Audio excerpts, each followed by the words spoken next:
Okay, the spindrift is open. That means it's time. We're going to be in Genesis chapter 16 tonight.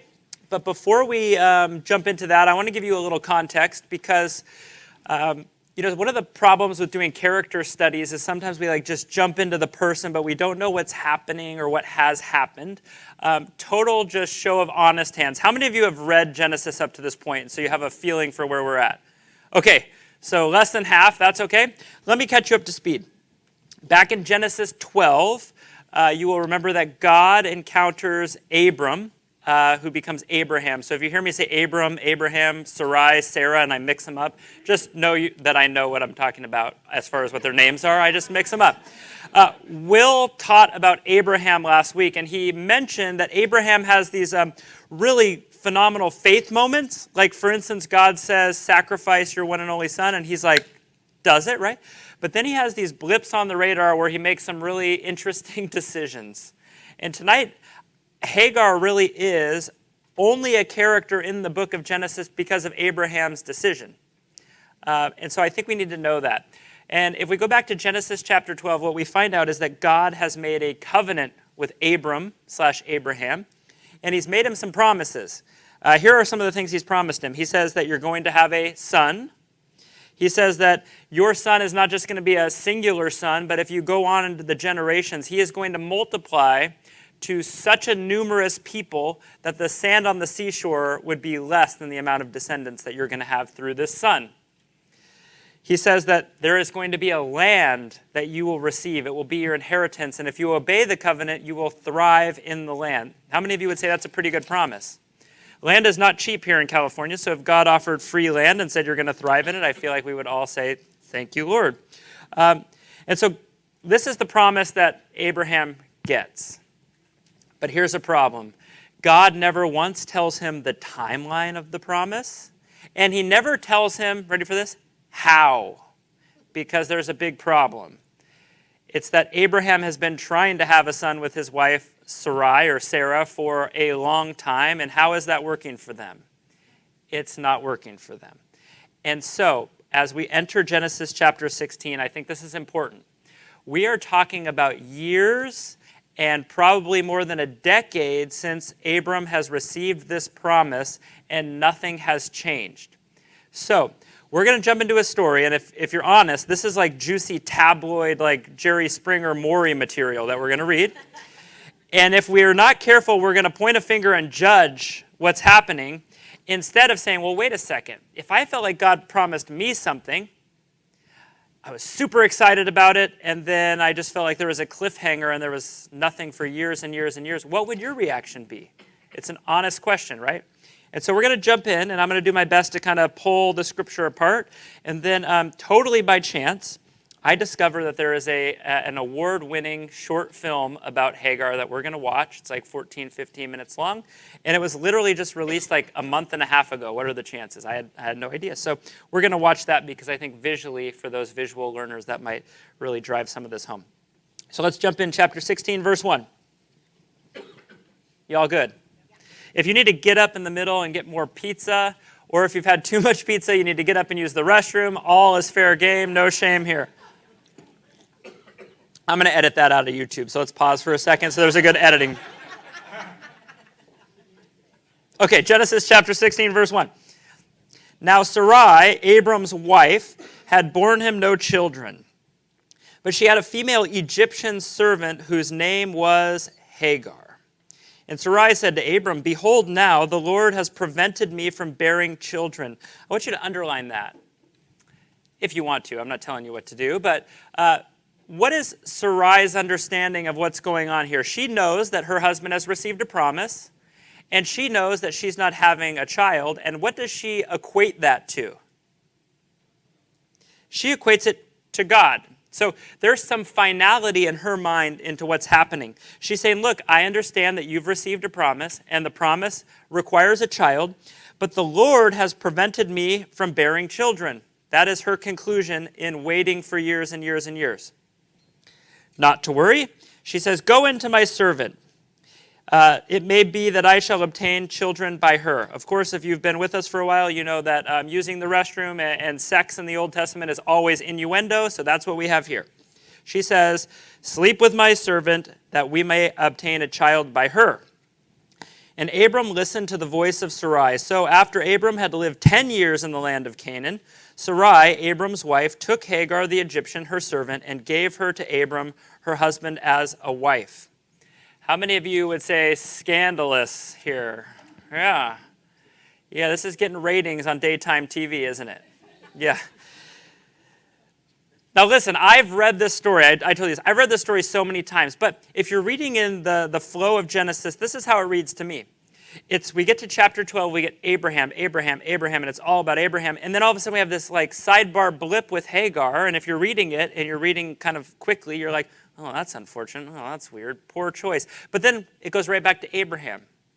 And so I've never paused and just pondered what's just happened here. How many of you would say that what you just heard sounds like totally terrible choice? Show of hands. Okay, now here's the problem. And I want us to be very careful. And I've said this before. When we are reading a story that is probably roughly 2000 BC, we have to be really careful of taking how we understand the world and reading it back into time and judging people. Because here's the deal. What just happened is totally 100% socially and legally acceptable. They have done absolutely nothing wrong in the eyes of the ancient world. You can actually go look this up. There's multiple sources. Many of you may have heard of, has anybody ever heard of Hammurabi's Law Code? Okay, Hammurabi's Law Code is one of the earliest existing documents about like legal dealings. And guess what's in there? This little thing that says if a well-to-do husband and wife cannot have children, guess what they can do? The husband can have a child with a servant or a slave, and if the child is to his liking, he can just take the child as his own and raise it as though it was he and his wife's child. The slave, the servant, has no legal bearing on the child whatsoever. So this is socially acceptable, and it's legal. How many of you think this is a good idea? 0. Okay, so we have to be careful of this. The second thing is this. I think sometimes we get sucked into the nastiness of this choice. We think it's a choice, and we think like, oh, that's a terrible choice. But again, we forget how many years have gone by. How many of you could honestly say, if you felt like you received a promise, but it hasn't come true for, 10 years, that you might be tempted to kind of, stack the deck or do something to manipulate the promise? Anybody want to admit that? I think I can admit that. I was reading a commentary this week, and what this scholar wrote was like, oh, okay, that makes sense. This is what he said. He said, this would be kind of socially at this time the equivalent of saying, I have some kind of disease that I've heard that God has promised me he's going to heal. But he hasn't healed it yet, and so I'm just going to pursue medical care. I'm going to pursue something that's acceptable, something that's normal, something that I see in my own context as this is a good, helpful way forward. That is all that Sarai and Abram have done. Are we all on the same page? Anybody still feeling like queasy and uneasy about it? You should, because this is not our world, and we're living under the new covenant, and this is totally unacceptable. We're going to talk about that in a second. And so, despite all of that, this story is not about Abram, and it's not about Sarai. It's about Hagar. And what decision has Hagar made at all in this story? 0. At this point in the story, if we just pause, and this is it, this is all we know about Hagar, this is what we know. There are these two people who are pretty well off, pretty well-to-do, who have received a promise from God, and they have belligerently just used a human being as a possession to their own use. In fact, we're going to see that her only value, especially to Sarai, is her ability to produce a child. Other than that, she has negative value. And so that's how this story continues. I want to pause because I think it's important. We are only 16 chapters removed from this little story back at the beginning of Genesis. Actually, we're only like 13, 14. Adam and Eve. Do you remember those two? And in Adam and Eve, they introduce sin into the world. Do you remember all of this? And we learned about Adam and Eve that one of the things that God did when he created is he didn't create puppets, he didn't create robots, he created human beings with something called free will. You remember that pesky thing, free will? And it's beautiful when it's used in the garden and there's no sin. But when sin gets involved and humans use free will, guess what sorts of things happen? Polygamy, slavery, murder. Do you remember all these things? Now here's the problem. A lot of people who don't understand the Bible and they don't understand the context look back and say, like, how could you possibly condone this? It's in the Bible. Polygamy and slavery are in the Bible. Does God condone polygamy and slavery? No.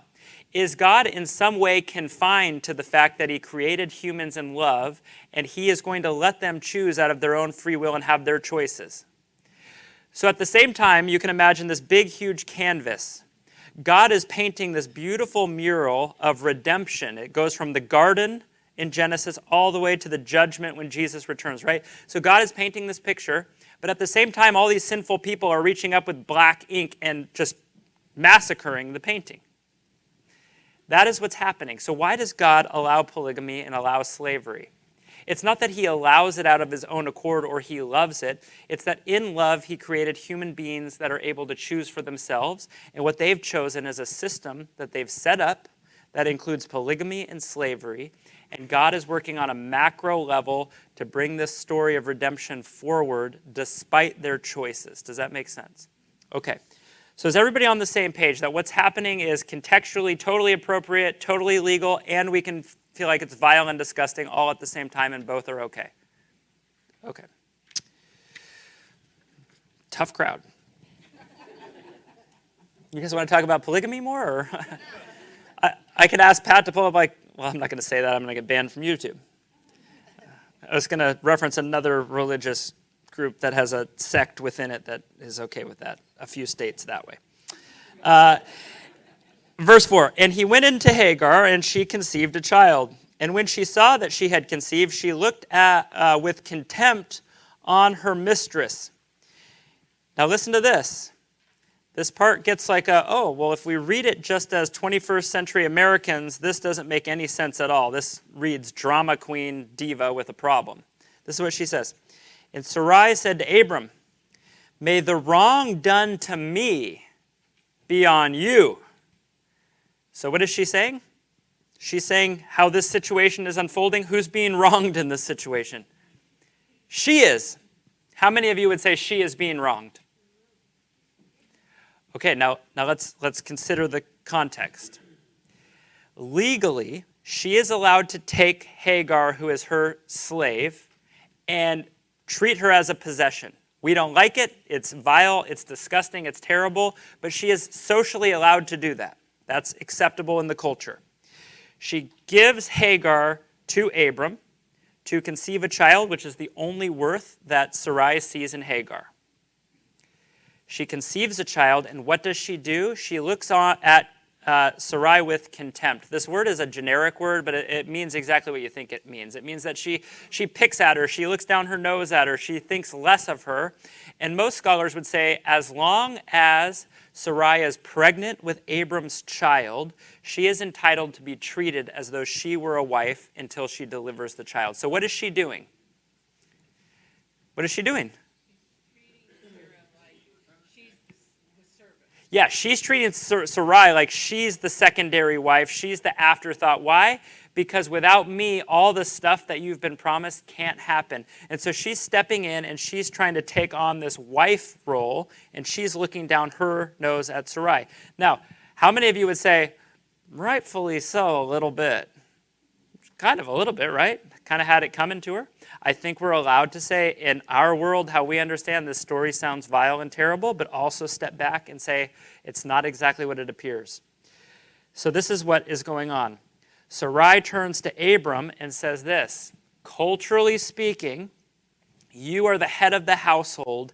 You are responsible for everything good and everything bad that happens in this house. And one thing that absolutely can never be tolerated is that a slave would disrespect their master. And so how does Sarah think she's being wronged? She's seeing the slave girl is treating me poorly, and that is the wrong being done in this story. Isn't that crazy? And so this is what she says. She says, I gave her to your embrace. Basically, we used her as a conduit to get what we want, which is the promise from God. God didn't tell us how. God didn't give us a timeline. We looked around. This seemed like a viable option, and so we pursued it. And we had that agreement together. And now she's looking at me and disrespecting me. May the Lord judge between you and me. So she appeals to the highest authority and says, may God decide who's at fault in this situation. She's insinuating that it's Abraham, right? And what is the fault that's been done? Not that they used the slave girl to conceive a child. It's that the slave girl is treating Sarah unkindly. It's a very, very interesting story when we kind of step back. Okay. So this is what happens next. Verse 6. But Abram said to Sarai, behold, your servant is in your power. So he's releasing the responsibility as the head of the household. He's releasing it to Sarai and saying, do to her as you please. Then Sarai dealt harshly with her, and she fled from her. Interesting. We don't get any insight into what it means to treat her harshly, but we can only imagine. Something interesting, if you guys like to kind of step back and dive into the text. It says that Sarai dealt harshly with her, and she fled from her. The name Hagar, some of you might have it in your footnotes. The name Hagar literally means to flee. So what it says is that she, Hagar, fled. And it's doing a wordplay on what she did is true to her nature and her character by her name. So what does she do? She flees. Why? Because she is the one who flees. That's her name. Is that interesting? Let me make sure I haven't missed anything here. Okay. For the sake of time, I would like to watch a little video. It's like 14, 15 minutes long. It is, I think it's in Arabic with subtitles, so Pat's going to push play. But I think this is going to be a good kind of visual representation of what we've just read, and then I think it's going to really help us launch into the next part of the story. So let's push play and watch. All right. Pat, do you mind pulling the house lights up a bit? Oh. Don't often watch movies and Bible study. How, you guys enjoy that? Like it? Good switch up? Yeah. I love worship songs in other languages. Of course, they need the subtitles, so I know they're not like heretical. But that one checked out. It was beautiful and awesome. And so let's talk a bit about the movie.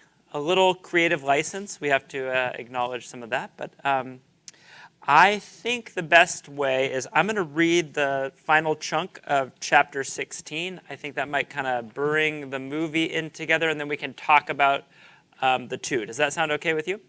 I think some of the commentary or interpretation of the scripture has already been done a bit in the film, and so I'll just do my best to highlight a few things. The first thing it says in verse 7, and the angel of the Lord found her by a spring of water in the wilderness, the spring on the way to Shur. Very interesting. I don't know if you noticed, but how many of you were a little caught off guard when God or an angel or something was just like all of a sudden a human dude next to her? Anybody else?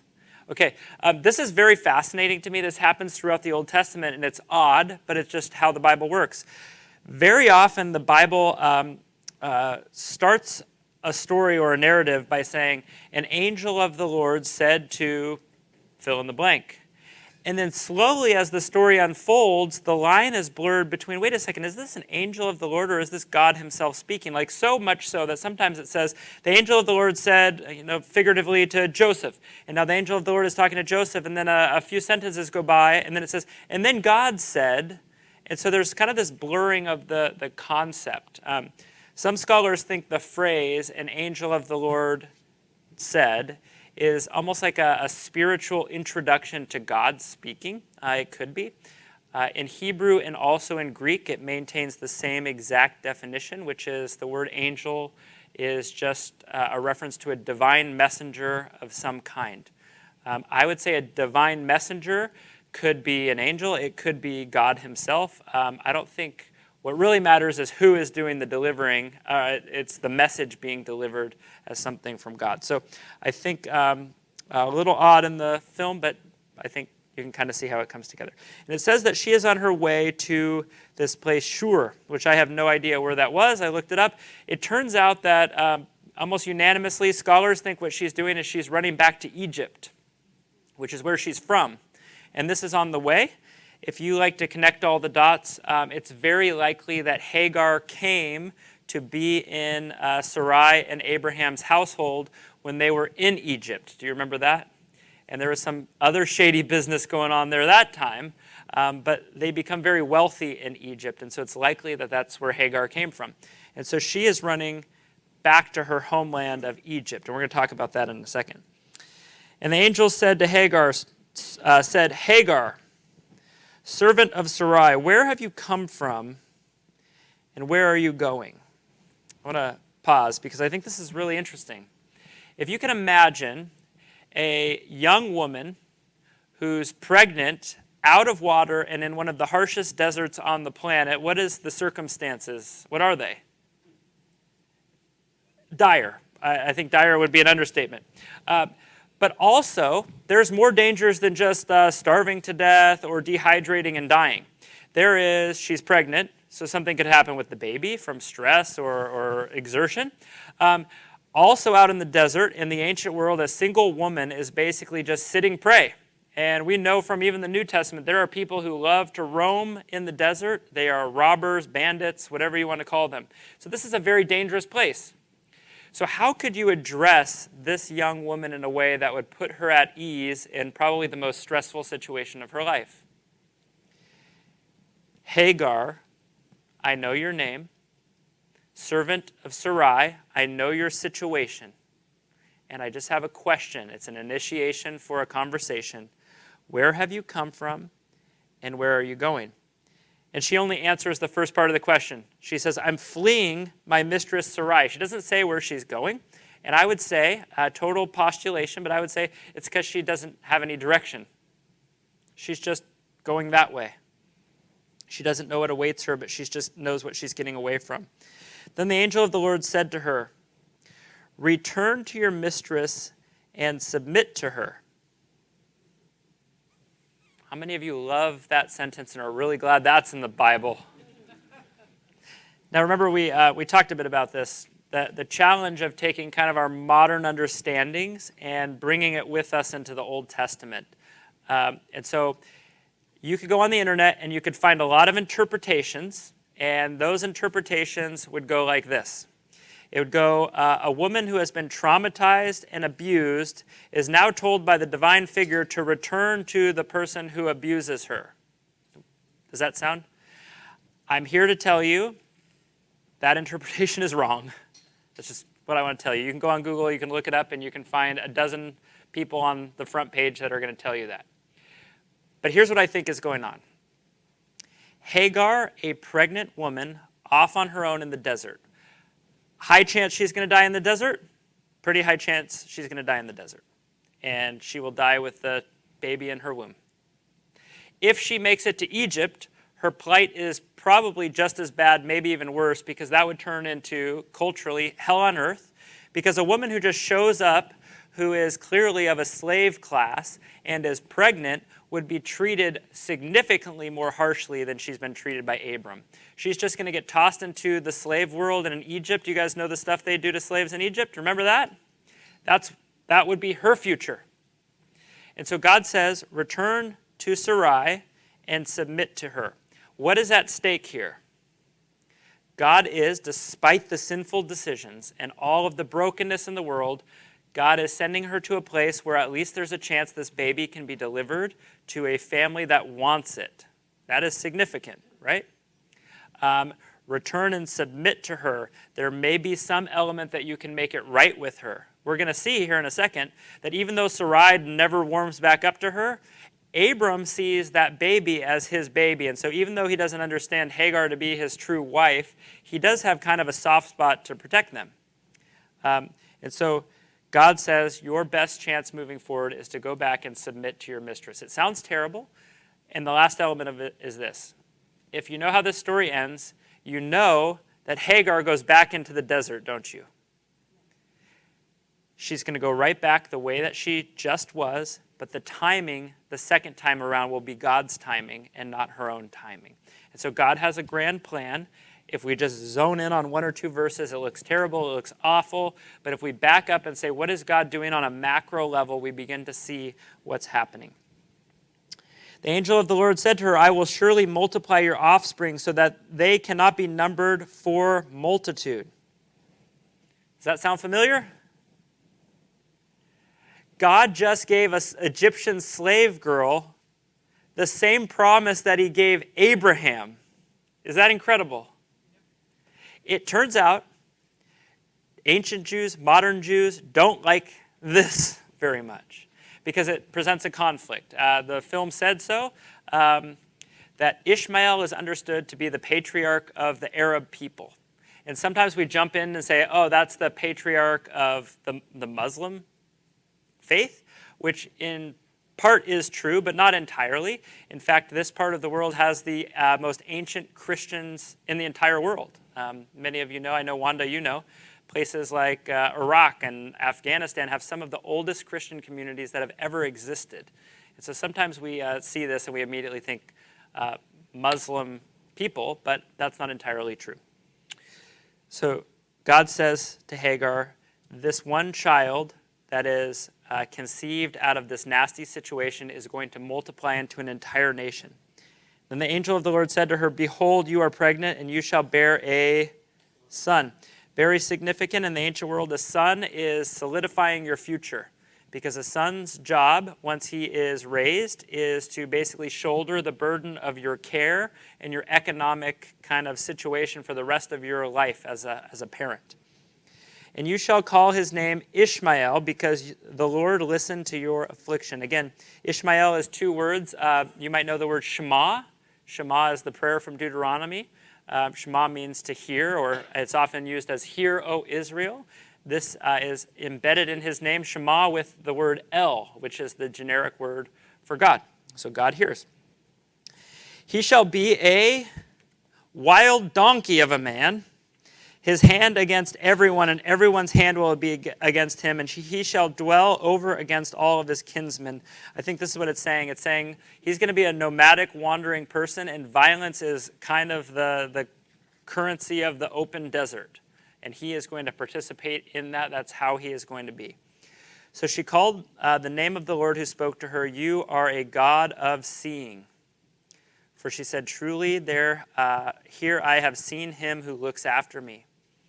Therefore the well was called Beer Lahai Roi. It lies between Kadesh and Bered. And Hagar bore Abram a son, and Abram called the name of his son, whom Hagar bore Ishmael. Abram was 86 years old when Hagar bore Ishmael to Abram. Okay, a couple things, and then we can kind of open it up to talk about the film a bit. The first thing is really interesting, is as far as I can tell, it's not just the first person, but it's the only woman in the entire Bible who has an experience with God and gives God a name. Not only is she the only woman, she's the first person in the entire Scripture that names God. Is this fascinating to you? Just think about who she is and where she came from. An Egyptian slave girl, and she is the first one to declare God's faithfulness by giving him a name. Now, this is really cool because it's kind of all-encompassing. Her son's name is God Hears. She has an experience with God, and she names God the God who sees. So right from the very beginning, this story, despite all of the sin and brokenness woven into it, is about Hagar and how she comes to this conclusion, this abiding faith in God, the God who hears and the God who sees. Is that awesome or what? Yeah. And Hagar bore Abram a son, and Abram called the name of his son, whom Hagar bore, Ishmael. Do you notice anything there? Who named the son? Okay, this is very significant. I did not know this until 3 days ago. The fact that it notes that Abram names the child is a legal binding that Abram is accepting this child as his own child. It's a legal adoption.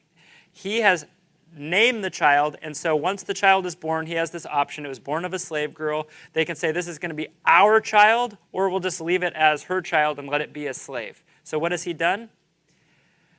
Hagar has clearly shared with Abram, hey, this is what God said. We're supposed to name him this.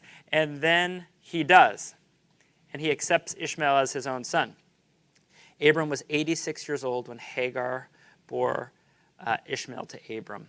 I wanted to say one more thing because people are going to watch the recording and it will be edited out. So if you watch the recording or you're watching on YouTube and you're like, what the heck movie did they just watch? I'll just put the link to the movie in the YouTube description. So if you're watching online, you can see it. Okay, with that, why don't we just open it up a bit? What were your thoughts about the film? Anything from how it relates to the scripture itself or anything that stands out to you? I'm just curious.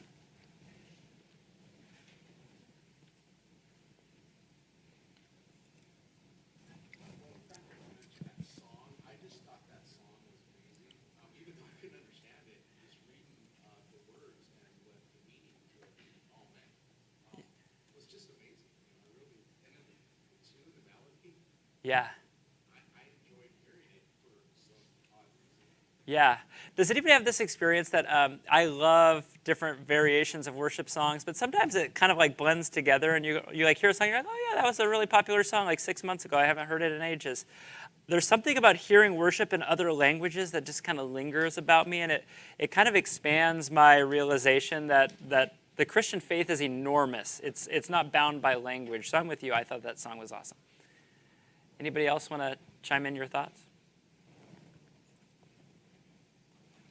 I'm just curious. So does Sarai have any more like interaction with Hagar afterwards? Yeah, we're going to read the story. She doesn't ever really warm up to her. In fact, I think she just tolerates her until she sees a time to really kick her to the curb, which she's going to do. By the way, you could turn on Fox News, CNN, CNBC, it doesn't matter.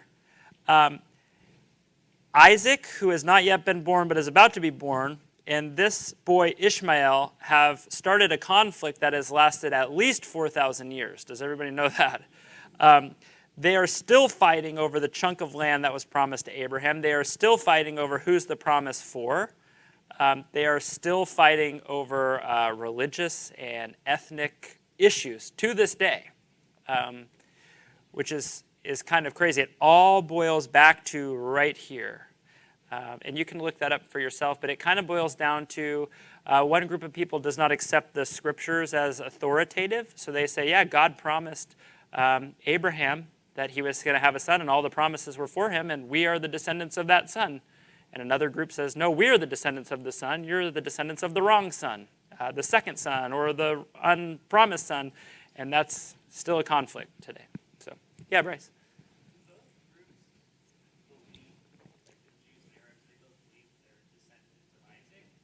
No.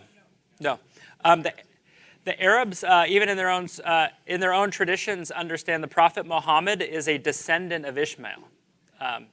Like documented. So that's poses an issue now, doesn't it? Anybody else want to jump in? Yeah. The only thing the movie didn't seem to depict was the condescending of Hagar to Sarai.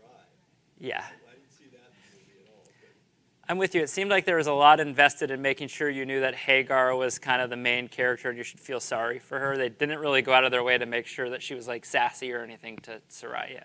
Yeah, I'm with you. Okay. Yeah, Bryce.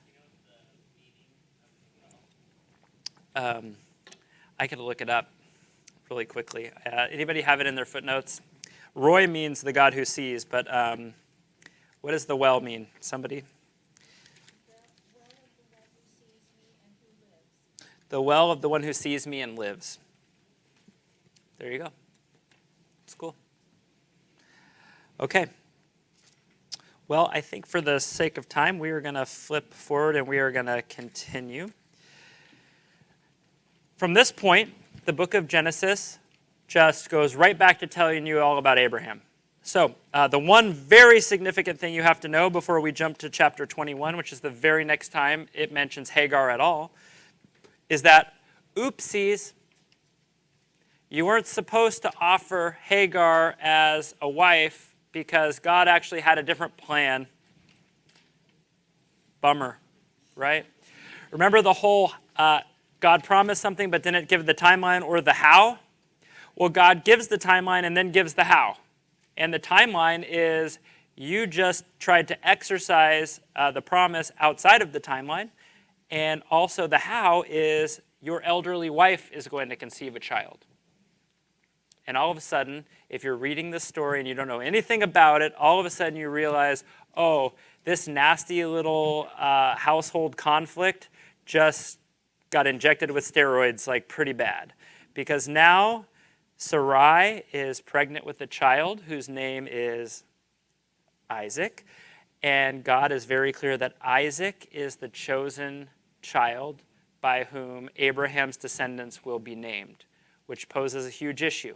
It also, if we are only thinking about the sermons we've probably heard or the Bible studies we've gone to, we forget that for 5 chapters and many years, this family is living under the reality that they are assuming that Ishmael is the promised child. Does that make sense? Sometimes we just read it like really quick and linear, and we don't realize they're living for years with only one child in their household. In fact, probably by the time Isaac is born, Ishmael's a teenager. So they're living for a decade plus with the understanding that there he is, right? God intervenes and says, no. Sarai, Sarah is her name, she's renamed, is going to conceive a child, and you're going to name him Isaac. And this is how the story unfolds. This is chapter 21, verse 8. And so Isaac has been born. And verse 8, we find out that, and the child, so this is Isaac now. He grew up and he was weaned. And Abraham made a great feast on the day that Isaac was weaned. I didn't know this, but in the ancient world, oftentimes 3 years old is when a child was weaned. And the reason there's a huge celebration is not because of scientific data, just anecdotal. We see what we see. Children, if they make it to 3 in the ancient world, often live quite a long time. You know that the life expectancy was very low. Sometimes you read like, oh, the life expectancy was like 14 years old or something. The reality is so many children died as infants that it skews the life expectancy. So they knew if you can just get a child to 3 years weaned, the likelihood that they're going to live a long time is very high. So what does Abraham do? We got to celebrate. Throws them a huge feast and a party. But Sarah saw the son of Hagar the Egyptian. Who's that? Ishmael. So Ishmael is going to interact with the 3-year-old Isaac. He is a teenager, whom she had borne to Abraham, and he was laughing. Does anyone else have a Bible open with a different translation? Scoffing, mocking, making fun of, teasing. All of this is kind of, it's a generic word, but it kind of, everything you just said is all in one word. That's what it means. There's something going on where Ishmael is making fun of Isaac in a demeaning way. Sarah finally sees her opportunity to kick Hagar to the curb, and this is the event she uses to launch that campaign. So she said to Abraham, cast out this slave woman with her son. Notice anything interesting? I'm reading tone into the Bible, which you shouldn't always do, but I feel like I have some liberty. With her son. Who's she talking to? His dad. It's not my stepson who I've grown fond of over the years, right? She actually has this nasty habit of forgetting Hagar's name and just calling her slave girl. So she says, cast out the slave woman with her son. For the son of this slave woman shall not be the heir with my son Isaac. So the whole sentence, the only person who gets a name is her son Isaac, right? And the thing was very displeasing to Abraham on account of his son. So I think, I like the word people use this, that they're othering. It's this idea that when you don't like somebody, you slowly start to nitpick and remove their identity from them. Do you remember Hagar is in the desert and God speaks to her, or an angel of the Lord speaks to her? What's the first thing said? Her name, right? What is the first thing that Sarah does when she wants to kick her to the curb? She removes her name. I think as followers of Jesus, it's very important that we don't remove a name, because a name at its core is part of what it means to be made in God's image. Remember all the way back, Adam's job is to do what? Name. His job is to name. And so we bear with us a name. Especially in an ancient culture, names have extreme significance. So it is not an accident that Sarah is just removing the name. So she says, let's kick him to the curb and send him away. And the thing was very displeasing to Abraham on account of his son. Are you going to say something? Yeah, sure.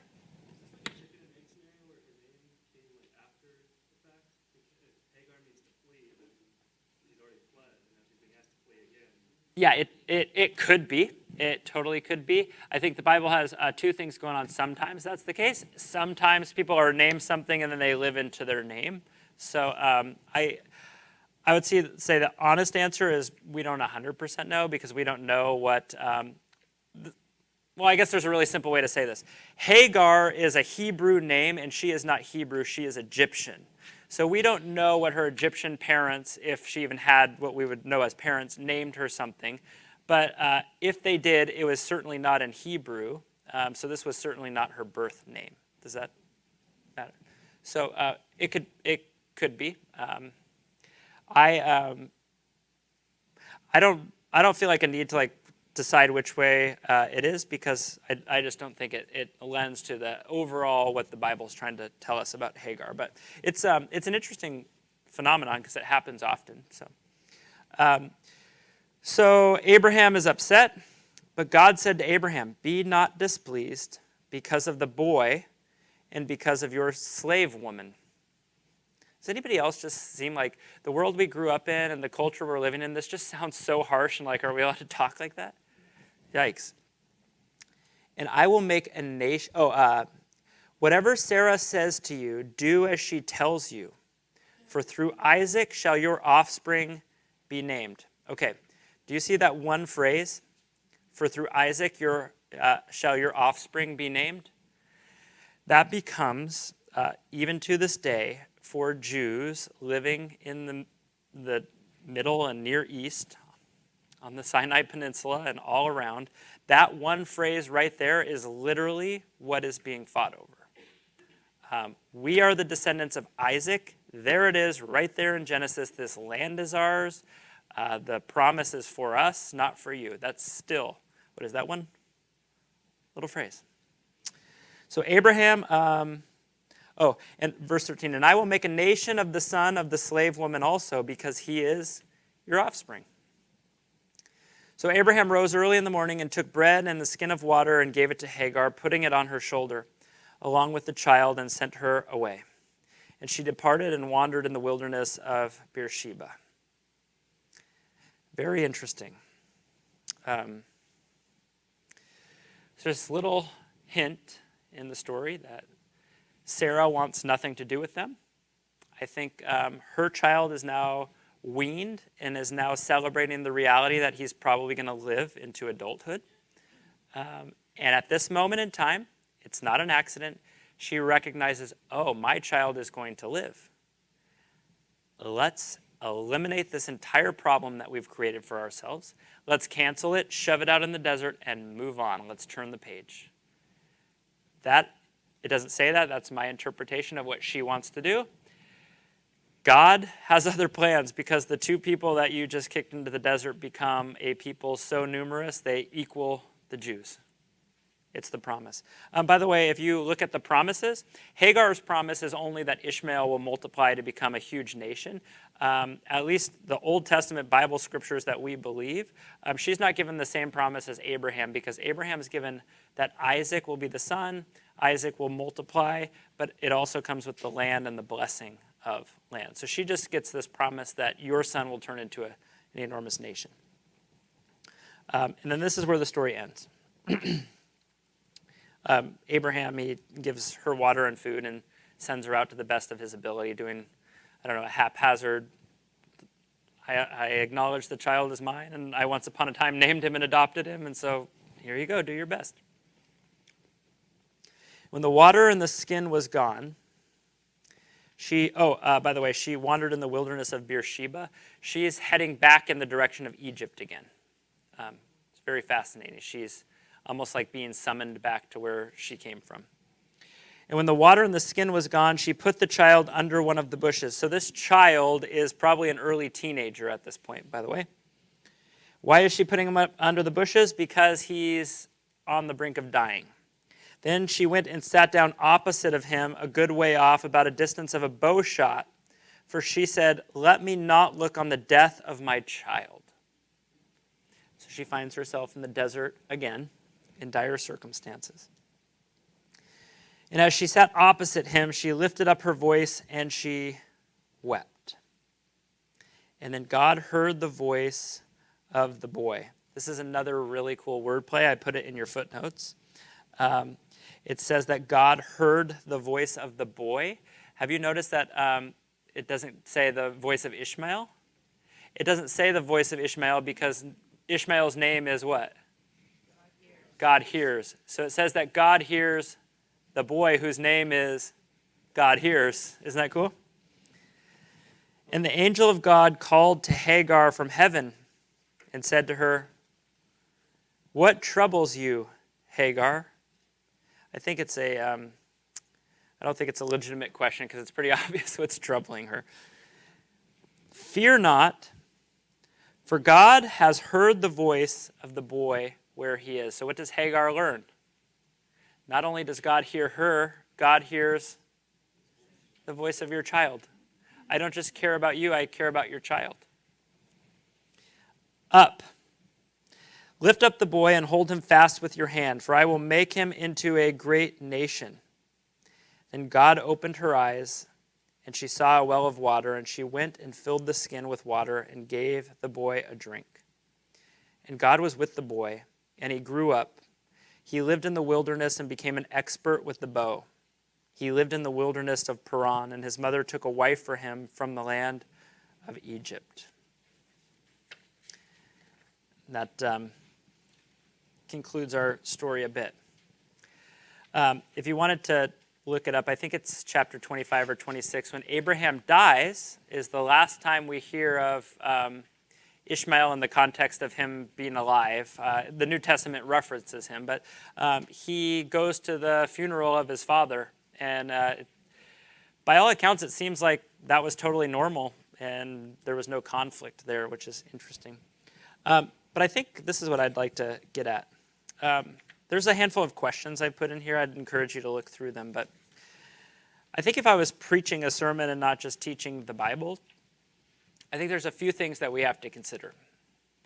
The first one is, how many of you have experienced family drama or conflict? How many of you would honestly say that sometimes that wears you out so thin and so ragged that it has tested your faith in some ways? Certainly, for me, that's the case. I think this is what this story in part is saying. Talk about drama in the household, huh? Hey, can you get me some water? Also, thank you for giving birth to my one and only son, despite that being my wife, and also carrying the promise that I'm not sure is the right time, right? How's that going to go over well, right? In the midst of that household, what does God do? God doesn't excuse it or rubber stamp it as all fine, but God says, I can use this for my glory to move the story forward towards redemption that will be Jesus. God can use all of those things, even the stuff that you've written off. Sarah has a nasty desire, which is a desire of all of us. That's a conflict I don't want to deal with. If I just kick it out in the desert, I don't have to deal with it. Any big-time conflict avoiders in the house? Been there, right? It turns out that conflict is not one that can be avoided. It comes roaring its head back, and it's still doing that, right? But God can still work in the midst of all the dysfunction in families. I think the other thing that I love is that when Hagar speaks to God, where is she doing it at? In the desert every time. There's no part of the story where God interacts with Hagar in the comfort of the tent. You notice that? Yeah, in the movie he said he was there. Yeah, that's true. but I don't think he interacted with her like she didn't recognize it. Even in the movie, which I think is creative license, he says, I was there and you didn't know, right? I was protecting the baby. God speaks to her in the desert. And I think a desert is like an easy illustration. It's low-hanging fruit, right? How many of you have ever experienced being in a desert? Like, what is a desert? A desert is a place where it doesn't seem like anything's growing here. There's not stuff conducive to life. There's no water. There's no soil that can grow anything. I'm parched. I'm dead. I don't know what to do. I'm just trudging along, hoping to make it one more step. And that's where God meets Hagar every time. In fact, he meets Hagar both times at the end of her rope where she's just decided she's probably dead. And both times, God gives her a promise. The first one is, go back the way you came because I have something bigger for you. And so I guess what I would encourage you with is just twofold. If you're having family drama, which I think is either you right now or it will be you at some point, I don't think there's any way around it.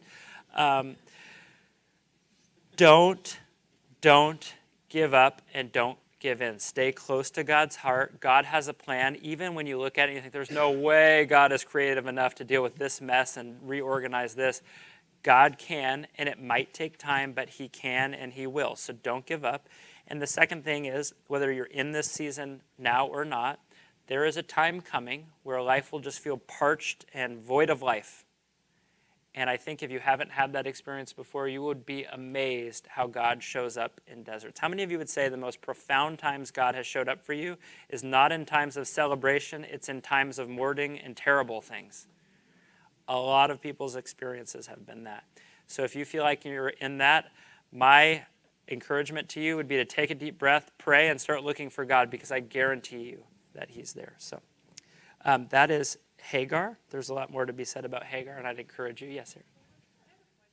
Yeah, I see what you're saying. So is somehow Ishmael's temperament and his future a punishment or a consequence of their choice? I think it's twofold. The Old Testament doesn't say so, but I think it's in Galatians is basically interpreting Genesis and saying in some way, yes. I think that Ishmael being called a wild donkey, I looked it up, the word is basically any animal of the desert that's totally undomesticatable. Is that even a word? I don't know. But it's like an animal that people had already tried and had given up on. There's no way you can domesticate that thing. That thing's wild to its core. And I think even if you look back at like tribal history, Wanda probably knows more than me, but tribal history through that whole area is just marked by bloodshed and violence.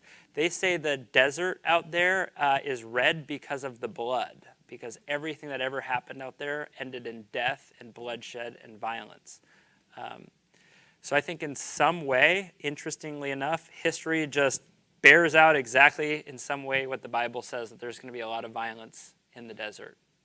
I don't know how you could read it and not say that in some way it's a consequence of what they did. It would be a creative consequence because God also keeps both promises to both children and a consequence at the same time, which is amazing. Yeah. Anybody else? Yeah, Wanda. Well, I just want to add something to it, is that after Sarah died, Abraham marries again and has more kids, which are other ones that fight with Israel, fight with, They fight with Isaac and they fight with Ishmael's descendants. Yeah. Yeah, just all around. Yeah. I think last thing I'm going to say, and then I promise we're done. It's either the very next chapter or the following chapter, 22 or 23, I could be wrong, is Isaac. There's this profound thing that this all just happened to Abraham. He's like getting everything wrong. He doesn't even have like control of his own household. And then like slow motion, the shutter closes and then reopens. And he's like, I trust you so much I would sacrifice my one and only son. This is the roller coaster of God's people. Like one moment just like blowing it so hardcore, like you have no idea what you're doing. Why on earth would God ever choose you? And then the very next time, and then it was credited to him as righteousness because he had greater faith than everyone else, right? If you feel like you're an emotional roller coaster of a follower of Jesus, take heart. That's every person in the entire Bible. God, thank you for your word. Thank you that even as we dive in and we study these characters, that in a lot of ways you are studying us. You're opening us up. You're calling us into greater relationship with you. You're inviting us to be shaped into who you created us to be. And God, even though we can be encouraged because we can relate with some of the sins and brokenness of these people, we ask that you would remind us of how you've redeemed them. Would we not forget that we are sinners, but would we also remember that you are the God of grace and forgiveness, that we can come before you boldly because of what Jesus has done. And so thank you for Hagar. Thank you for who she is. Thank you for using her to continue the story towards redemption in Jesus. And thank you for the covenant that we have of forgiveness in Jesus' blood. So we lay all those things before you. We ask that you would be with us as we go, that we would be lights in the world that we inhabit. Amen. Amen. Thank you.